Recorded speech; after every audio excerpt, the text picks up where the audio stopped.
Compraste Bitcoin, lo investigaste, confiaste en los datos.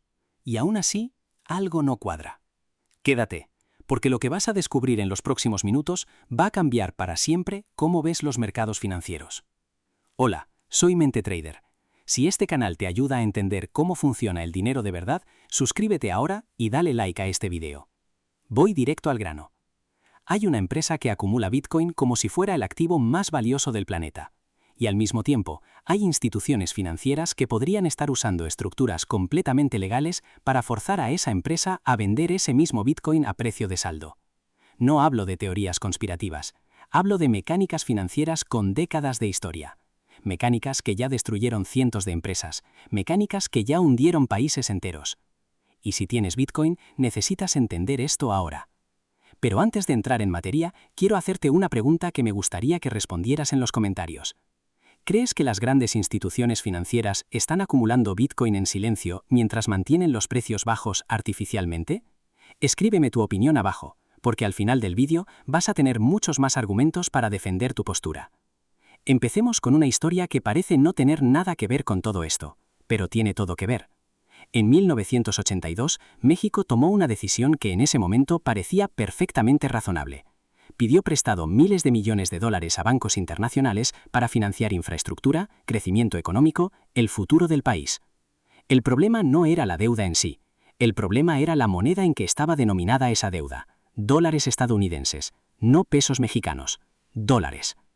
¿Por qué importa eso? Porque México no controla los dólares, no puede imprimirlos, solo puede ganarlos exportando o pidiendo prestado más. Entonces, cuando la Reserva Federal de Estados Unidos subió agresivamente los tipos de interés para combatir la inflación, los pagos de deuda de México se dispararon. El dólar se fortaleció, el peso se hundió y México se encontró debiendo 80,000 millones de dólares sin ninguna forma realista de pagarlos. ¿Qué pasó después? Llegó el Fondo Monetario Internacional, con lo que llamaron un paquete de rescate. Pero ese rescate tenía condiciones. México tuvo que privatizar empresas estatales, tuvo que recortar gasto social, tuvo que abrir sus mercados a inversores extranjeros. En la práctica, tuvo que vender partes de su propio país para pagar a los bancos. Y esto no fue solo México. El mismo patrón se repitió en Argentina, en Brasil, en Indonesia, en decenas de países durante las décadas siguientes. ¿Por qué te cuento esto? Porque lo que acabo de describir tiene un nombre: espiral de deuda. Y la razón por la que es tan devastadora no es solo económica, es psicológica. Cuando debes dinero en una moneda que no controlas, no solo estás en riesgo financiero, estás en riesgo de perder el control sobre tus propios activos, tu soberanía. Y ahora presta mucha atención, porque esto mismo, esta misma trampa, no solo le ocurre a los países, le ocurre a las empresas. Y en este momento hay una empresa que acumula más Bitcoin que nadie en el mundo, estructurada de una forma que la hace potencialmente vulnerable a exactamente esa trampa. Esa empresa se llama MicroStrategy, y entender lo que está pasando con ella es la clave para entender por qué el precio de Bitcoin podría estar siendo suprimido artificialmente en este momento. Vamos a hablar de qué es MicroStrategy en realidad. Sobre el papel, es una empresa de software. Vende herramientas de inteligencia de negocio. Pero eso ya no es lo que define a la empresa. Lo que MicroStrategy se ha convertido es básicamente un fondo de Bitcoin apalancado disfrazado de corporación. ¿Cómo funciona esto? MicroStrategy capta dinero de tres formas. Primero, vende acciones propias en bolsa. Segundo, emite bonos convertibles. Tercero, emite acciones preferentes. Y con todo ese dinero, compra Bitcoin.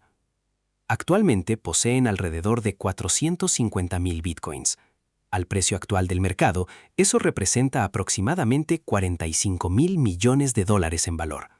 Pagaron aproximadamente 27,000, así que tienen una ganancia no realizada de unos 18 millones de dólares. Parece brillante, ¿verdad? Pero hay un problema enorme que la mayoría de la gente no ve. Esos bonos convertibles y esas acciones preferentes tienen obligaciones. Los bonos tienen pagos de intereses, las acciones preferentes tienen dividendos. Y a diferencia de los dividendos ordinarios que una empresa puede decidir no pagar en momentos difíciles, los dividendos preferentes son obligatorios. Si no los pagas, entras en default. Actualmente, MicroStrategy debe pagar alrededor de $700 millones al año solo para cubrir su deuda y sus dividendos. Eso es casi $2 millones cada día, sin descanso, sin excepciones. ¿De dónde sale ese dinero? Su negocio de software genera aproximadamente $100 millones al año en flujo de caja libre. Eso no es suficiente ni de lejos. Por eso han acumulado una reserva de efectivo de aproximadamente $1.200 millones para cubrir esas obligaciones. Al ritmo actual de gasto, esa reserva dura aproximadamente 20 meses. Menos de 2 años. ¿Empiezas a ver la trampa? Sigue conmigo, porque aquí es donde se pone realmente oscuro. MicroStrategy cotiza actualmente con lo que se llama una prima sobre el valor neto de sus activos. ¿Qué significa esto? Imagina que sumas el valor de todo su Bitcoin y le restas toda su deuda. Obtienes un número, llamémoslo $30.000 millones. Pero el mercado valora la empresa en $50.000 millones. Hay una prima de $20.000 millones. ¿Por qué existe esa prima? Porque los inversores creen que MicroStrategy va a seguir comprando Bitcoin y que ese Bitcoin va a seguir subiendo. Mientras el precio de la acción esté por encima del valor de sus activos, la empresa puede seguir emitiendo acciones nuevas para recaudar efectivo.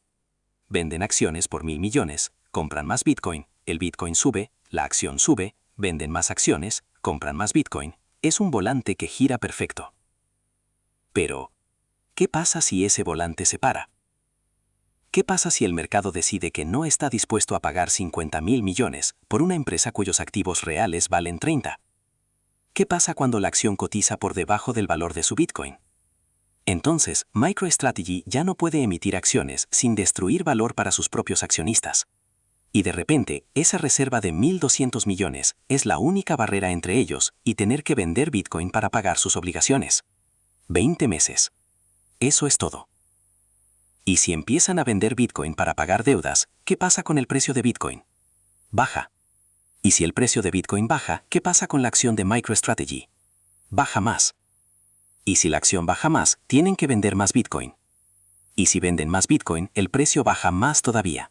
Esto es la espiral de muerte. Y no es teoría, es una mecánica financiera perfectamente documentada. Ahora viene la pregunta que cambia todo. ¿Por qué alguien querría provocar esa espiral? Imagina que eres un gran banco de inversión. Tienes clientes institucionales, fondos de pensiones, fondos soberanos, grandes gestoras de activos. Estos clientes quieren exposición a Bitcoin, pero no pueden comprarlo directamente. Es demasiado volátil, hay restricciones regulatorias, hay problemas de custodia. Pero, ¿y si hubiera una manera de que esos clientes compraran Bitcoin con un descuento enorme? ¿Y si en lugar de pagar $95.000 por Bitcoin, pudieran conseguirlo por $75.000 o por $70.000? Aquí está la mecánica. Si MicroStrategy se ve presionada a vender Bitcoin, no lo va a vender en el mercado abierto como cualquier usuario de Coinbase. Va a hacer lo que se llama una operación de bloque. Llama a 3 o 4 grandes bancos de inversión y les dice que necesita vender $5.000 millones en Bitcoin. ¿Quién lo quiere? Y esos bancos dicen que sí, pero con un descuento del 10, 15, 20% porque están asumiendo ese riesgo. Así que compran miles de millones en Bitcoin muy por debajo del precio de mercado y luego lo distribuyen entre sus clientes institucionales con margen. Pero para que esto funcione, necesitan que MicroStrategy esté realmente en dificultades. Necesitan que la acción cotice por debajo de su valor neto. Necesitan que la reserva de efectivo se agote. Necesitan que la presión sea real. ¿Y cómo se genera esa presión? Vendiendo en corto la acción. Y aquí quiero ser muy claro. No tengo pruebas de una conspiración coordinada. No tengo grabaciones de reuniones secretas. Pero sí tengo historia. Y la historia muestra que este mismo patrón se ha usado antes. A principios de los años 2000 existía un tipo de financiación llamada PIPE, siglas en inglés de Inversión Privada en Capital Público. Y dentro de ese universo había un instrumento especialmente agresivo, los convertibles sin suelo. Funcionaba así. Una empresa con problemas de liquidez acudía a un fondo de cobertura buscando dinero. El fondo le decía que sí le prestaba, pero que en lugar de devolver el dinero en efectivo, la empresa devolvería el préstamo en acciones propias. Y la clave era esta: cuanto más baja cayera la acción, más acciones recibía el prestamista. ¿Ves el incentivo? Cuanto más baja la acción, mejor para el que prestó el dinero. Así que, ¿qué hacía el prestamista? Vender la acción en corto, difundir rumores negativos, crear miedo. La SEC investigó cientos de estos casos y lo que encontró fue brutal. Las empresas que entraron en estos acuerdos vieron cómo sus acciones caían en promedio un 34% en menos de un año. 85 de cada 100 tenían rentabilidades negativas y casi la mitad desaparecieron completamente de bolsa. MicroStrategy no tiene convertible sin suelo. Su estructura es diferente, pero la dinámica psicológica es la misma. Si eres un fondo que cree que MicroStrategy va a verse obligada eventualmente a vender Bitcoin, ¿cuál es tu estrategia? Vendes en corto la acción, aplicas presión y esperas. En febrero de 2025, la acción de MicroStrategy llegó a cotizar con un descuento del 18% respecto al valor de su Bitcoin. Es decir, podías comprar acciones de MicroStrategy y obtener exposición a Bitcoin un 18% más barato que comprándolo directamente. El mercado estaba descontando el riesgo de la espiral de muerte, y al mismo tiempo, el interés bajista en la acción era enorme. Fondos importantes anunciaron públicamente sus posiciones cortas. Casas de análisis como JP Morgan publicaron informes diciendo que la valoración era insostenible, que si la acción caía lo suficiente, quedaría excluida de los grandes índices bursátiles, lo que forzaría a los fondos indexados a vender, lo que bajaría el precio todavía más. ¿Es eso manipulación de mercado desde el punto de vista legal? No. Publicar un informe de análisis es libre expresión. Vender en corto es una práctica normal y regulada. Pero el efecto neto es el mismo. Estás creando presión sobre una empresa que por su propia estructura es vulnerable a esa presión. Esta es la parte que más me importa que entiendas. La guerra financiera moderna no necesita ser ilegal para ser devastadora. Solo necesita explotar las estructuras de incentivos existentes. Es como el póker. No necesitas hacer trampas para ganar, solo necesitas saber cuándo tu rival está bluffing y aplicar presión en el momento exacto. Piensa en la posición de Michael Saylor, el CEO de MicroStrategy, viendo cómo shorteaban su empresa al suelo. Sus opciones son seguir comprando Bitcoin y esperar que el precio suba, emitir más acciones, lo que diluye a los accionistas existentes, o vender Bitcoin para pagar deudas, que es exactamente lo que no quiere hacer. Está atrapado. Y los que venden en corto saben perfectamente que está atrapado. No quieren que MicroStrategy quiebre, quieren un resultado muy específico, que la presión sea suficiente para que Saylor se vea forzado a vender Bitcoin en el peor momento posible. Eso confirmaría su tesis y les haría ganar dinero. Este no es un ataque contra Bitcoin como tecnología. Es un ataque financiero contra el mayor poseedor institucional de Bitcoin del mundo para obtener ese Bitcoin a precio de descuento. Ahora, lo más importante, ¿qué haces tú con toda esta información?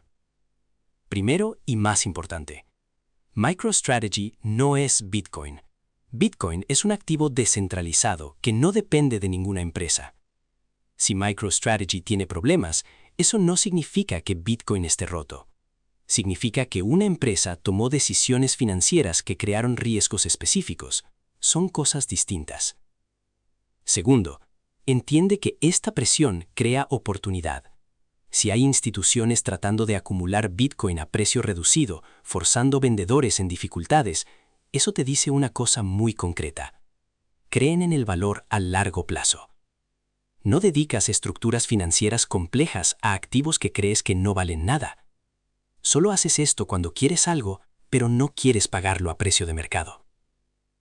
Así que lo peor que puedes hacer si crees en el Bitcoin a largo plazo es vender en pánico durante momentos de presión manufacturada. Porque eso es exactamente lo que buscan las instituciones. Que tú les vendas tu Bitcoin a $85,000 para poder vendérselo a sus clientes a $150,000 en 2 o 3 años. Tercero, presta atención a los plazos. MicroStrategy tiene aproximadamente 20 meses de reservas. Los mercados odian los relojes en cuenta atrás. Cuanto más se acerque ese plazo sin que el precio del Bitcoin se recupere, más volatilidad vas a ver. Pero si el precio de Bitcoin sube, si MicroStrategy consigue refinanciar su deuda en mejores condiciones, si puede emitir más capital, toda la tesis de la espiral de muerte se deshace. Es una carrera contra el reloj. Y el resultado no está escrito. Hagamos el cálculo concreto para que entiendas la diferencia entre el pánico y la estrategia. Imagina que compraste Bitcoin a $100,000. Pusiste 10,000 euros. Tienes 0,1 de Bitcoin. Ahora el precio está en 92.000 y tienes miedo. Si vendes ahora, pierdes 800 euros. Duele, pero es asumible. Pero supón que todo lo que hemos descrito en este video es correcto. Supón que hay presión institucional. El precio cae a 78.000 y tú, en pánico, vendes. Pierdes 2.200 euros. Ahora imagina que en cambio entiendes el juego. Sabes que la presión es temporal. Cuando el precio cae a 78.000, compras más. Metes otros 7.800 euros y llegas a 0,2 bitcoins en total. 6 meses después, la presión se resuelve. MicroStrategy refinancia. Los bajistas cierran posiciones. El precio sube a 140.000 euros. Tus 0,2 bitcoins valen 28.000 euros. Has metido en total 17.800 euros. Has ganado más de 10.000. La diferencia no está en la información, está en la psicología, en entender por qué ocurre lo que ocurre y no dejarte llevar por el miedo. Aquí está la lección que quiero que te lleves. Este mismo patrón ha ocurrido antes con otros activos. En los años 90, los bancos centrales de todo el mundo empezaron a vender sus reservas de oro. El Banco de Inglaterra vendió la mitad de las reservas de oro de Gran Bretaña a un precio medio de $275 por onza. El mercado bautizó aquello como el suelo Brown por Gordon Brown, el ministro de Economía que autorizó las ventas. La narrativa oficial era que el oro era un activo anticuado, que no generaba rentabilidad, que era mejor tener dólares o bonos. En los 20 años siguientes, el oro pasó de $275 a más de $1.900 por onza. El Banco de Inglaterra dejó escapar miles de millones en ganancias potenciales. ¿Fueron estúpidos? Quizás. O quizás, como sostienen algunos, estaban coordinando ventas que permitían a instituciones privadas acumular oro barato, para que luego el precio volviera a subir y los acumuladores hicieran fortunas mientras los vendedores originales parecían incompetentes. ¿Puedo probarlo? No. Pero el patrón está ahí. Vendedores institucionales crean presión bajista, el dinero inteligente acumula, el precio se recupera y los que vendieron con pánico miran desde fuera cómo el mercado sube sin ellos. ¿Está ocurriendo lo mismo con Bitcoin ahora? No lo sé con certeza, pero los incentivos están ahí, el mecanismo está ahí, el precedente histórico está ahí. Vamos a cerrar con los pasos concretos que deberías tomar. 1. No vendas en pánico por movimientos de precio a corto plazo. La pregunta no es si Bitcoin va a bajar un 20 o un 30%. La pregunta es si los fundamentales a largo plazo han cambiado. Y en mi opinión, no han cambiado. 2. Sigue los informes trimestrales de MicroStrategy. Publican información detallada sobre sus reservas de efectivo, sus obligaciones de deuda y sus posiciones en Bitcoin. Si ves que esa reserva de efectivo empieza a agotarse, si ves que realmente tienen que vender Bitcoin, eso es una señal real. Hasta entonces es especulación. 3. Diversifica. No pongas todo en un solo activo. Si las instituciones están jugando a estos juegos con Bitcoin, podrían estar haciendo lo mismo con otros activos. Distribuye el riesgo. 4. Y este es el más importante. Edúcate sobre cómo funcionan los mercados financieros de verdad. Las personas que entienden las espirales de deuda, los bonos convertibles, las posiciones cortas, el valor neto de los activos, tienen una ventaja enorme sobre quienes solo miran gráficos de precios y esperan que suban. Porque el problema real no es que hayas comprado Bitcoin a 100.000 y ahora esté a 90.000. El problema es no entender por qué está a 90.000. Cuando entiendes la mecánica, el pánico se convierte en perspectiva. Déjame decirte algo que creo de verdad. Si hay instituciones aplicando presión sobre Bitcoin para acumularlo a precios más bajos, eso no me asusta, me da más confianza. No dedicas estructuras financieras complejas y legales a activos que crees que son basura. Ignoras los activos que no valen nada. Los atacas cuando los quieres, pero no quieres pagar el precio completo. El hecho de que haya toda esta presión, todo este drama, todos estos movimientos, me dice una cosa. Hay gente muy inteligente con mucho dinero que quiere Bitcoin, solo está intentando conseguirlo barato. Y la pregunta que te tienes que hacer no es si el precio va a bajar. La pregunta es, ¿crees en la tesis a largo plazo? ¿Crees que un activo escaso, descentralizado, que no puede ser inflado por ningún gobierno, tiene valor en un mundo donde los bancos centrales llevan décadas imprimiendo dinero sin parar? Si la respuesta es sí, entonces la manipulación a corto plazo no debería cambiar tu estrategia, debería ser una oportunidad. Y si la respuesta es no, si crees que Bitcoin es solo una burbuja especulativa, entonces honestamente no deberías tenerlo. Porque esta volatilidad, esta presión, este drama no van a desaparecer. Esto es el juego. Y la única manera de ganarlo es entender las reglas mejor que quienes intentan quitarte el dinero. Suscríbete si este video te ha ayudado a entender qué está pasando de verdad. Y no olvides responder en los comentarios. ¿Crees que las grandes instituciones están acumulando Bitcoin mientras mantienen los precios bajos? Quiero leer tu opinión. Nos vemos en el próximo video.